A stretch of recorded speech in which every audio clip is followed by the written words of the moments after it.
네, 안녕하세요. 박영준입니다. 오늘은 등산을 위한 준비 운동, 여기에 대해서 이야기를 좀 해볼까 합니다. 등산 처음 하시면 힘들죠.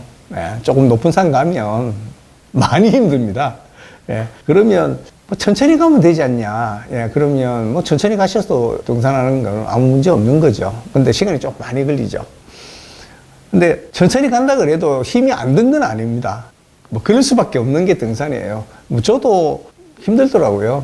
지난 토요일 날 산을 갔다 왔는데 그 철마산이라고 하는 산이에요. 711m짜리 산입니다. 높지 않아요. 근데 거길 갔다 왔는데 마지막에 한 300m 남겨놓고는 제법 힘들더라고요. 그래서 이상했어요. 왜냐면 제가 800m짜리 산을 가면서 힘들다 마지막에 뭐 이렇게 생각해 본 적은 잘 없거든요. 그래서 뭐 이제 갔다가 내려와서 그 데이터를 보니까 그게 누적 상승 고도라 그러죠. 그게 900m가 넘더라고요. 중간에 봉우리들이 몇 개 있는 거죠. 그래서 올라갔다 내려갔다 올라갔다 내려갔다 하면서 올라가게 되기 때문에 그 때문에 마지막에 제법 힘든 뭐 그런 산이었어요. 초보들이 처음부터 글쎄요, 뭐 1900m짜리 지리산이나 한라산을 올라가신다든지. 근데 한라산은 그나마 좀 쉽습니다. 왜냐면 그 성판항이라는 데가 굉장히 1000m 고지에 다 있어요. 출발점이 그렇기 때문에 올라가신다 그래도 이제 상승 고도가 뭐 대부분 다 900m짜리고요. 우리나라에서 힘들다고 저는 생각하는 게 제일 힘든 곳이 오색에서 대청봉 올라가는 코스입니다. 그게 약 1300은 넘고요. 1400 조금 모자라요. 그래서 거기가 제일 힘들고, 이제 두 번째로 힘든 곳이 저는 이제 중산리에서 지리산 천왕봉을 올라가는 코스입니다. 그게 1300m입니다. 그래서 올라가 보시면, 이게 빡세다. 올라가시다가 여러분 이제 쉬게 되시죠. 그러면 이제 등산을 하게 되는데, 뭘 해야 좀 등산이 쉬워지겠느냐?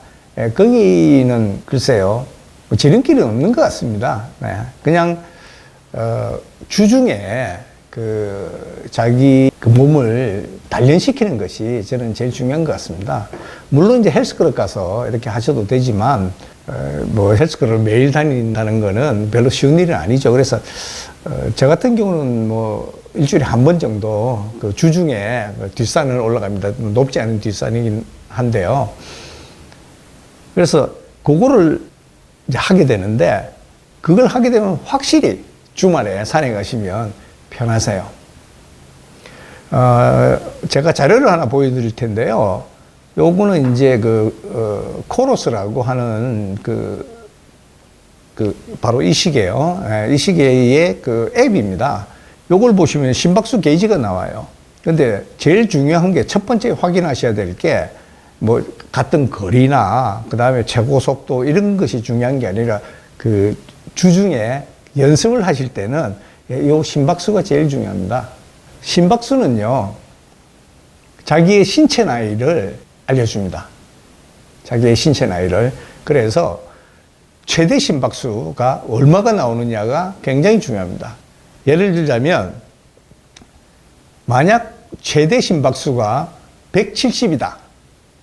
170이 최대 심박수로 나온다 그러면 그분의 신체 나이는 50세입니다. 어떻게 계산하느냐 하면요, 그 연령대의 최대 심박수는 220 빼기 자기 나이입니다. 그러면 예를 들면 40대라고 뜨면 180이 나와야 되는 거예요. 220에 40을 빼면. 그게 보통 사람의 평균적인 심박수입니다. 정상인의. 만약 그게 안 나오신다. 예를 들면 나는 최대 심박이 150밖에 안 나와. 그러시면 이미 신체 나이가 70세가 되신 거예요. 그래서 그것이 가장 중요합니다. 그래서 왜 그러냐면 심박수라는 거는 이런 겁니다. 내가 운동 강도를 어느 정도 유지할 수 있냐를 갖다가 심박수가 표현해요. 운동 능력이라는 것은 이렇습니다. 첫 번째는 심박수입니다. 심박이 어느 정도까지 올라갈 수 있냐. 심박이 많아지면 많아질수록 몸에 공급하는 혈류의 양이 늘어납니다. 혈류의 양이 늘어나면 거기에 에너지와 그 다음에 산소를 공급하는 양이 늘어난다는 겁니다. 그 때문에 심박이 중요한 거예요.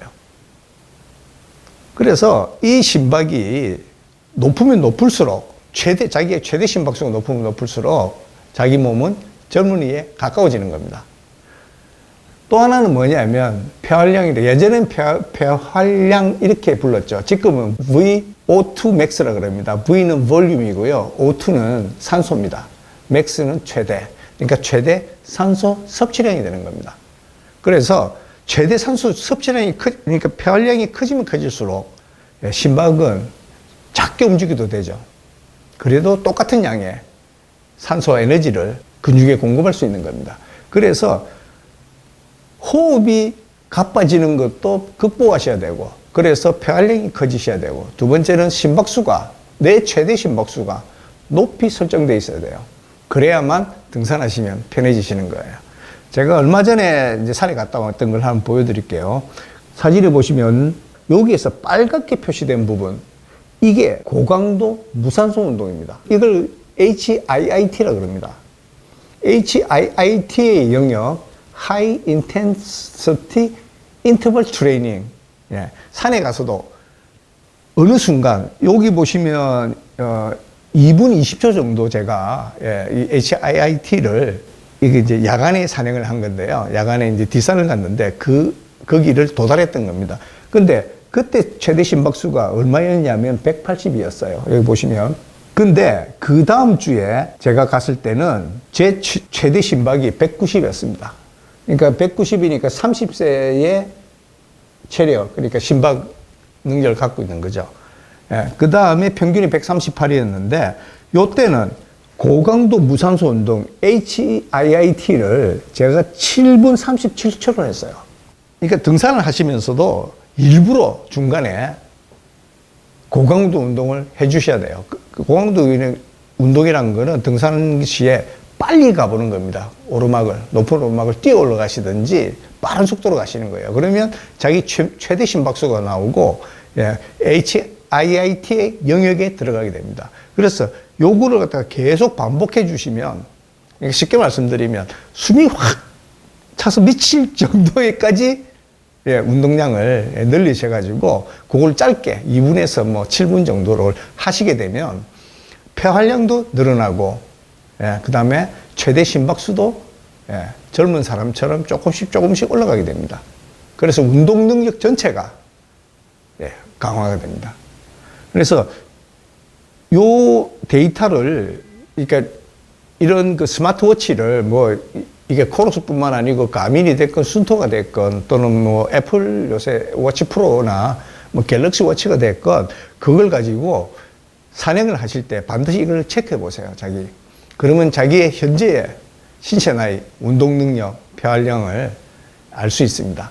그냥 뒷산을 슬슬 걸어 다니시는 거, 이걸로는 산을 타는 능력이 좋아지지 않습니다. 그래서 뒷산을, 야등을 주중에 가시더라도 짧은 시간, 5분, 뭐 3분, 5분 동안은 숨이 아주 차다. 이렇게 되는 영역까지 운동 강도를 잠시라도 높여주시면 그 다음에 주말에 산에 가셨을 때 훨씬 숨도 고르고 편하실 거예요. 그래서 일단은 요거부터 하시고요. 그 다음에 이제 하시는 게 산에서는 역시 이제 계단 오르기거든요. 그래서 그 대퇴 직근을 발달시켜야 되는데 그거는 천천히 하셔도 일단 최대 폐활량과 최대 심박수만 어느 정도 올릴 수 있다 그러면 그 다음부터는 그거는 운동을 꾸준하게 하시면서 조금씩 강화시켜 나가시면 등산이 훨씬 쉬워지실 겁니다. 오늘은 등산 초보들을 위해서 산에 갔을 때 맨날 힘들잖아요. 근데 그거를 빨리 극복할 수 있는 방법이죠. 거기에 대해서 설명을 드렸습니다. 오늘은 여기까지입니다. 감사합니다.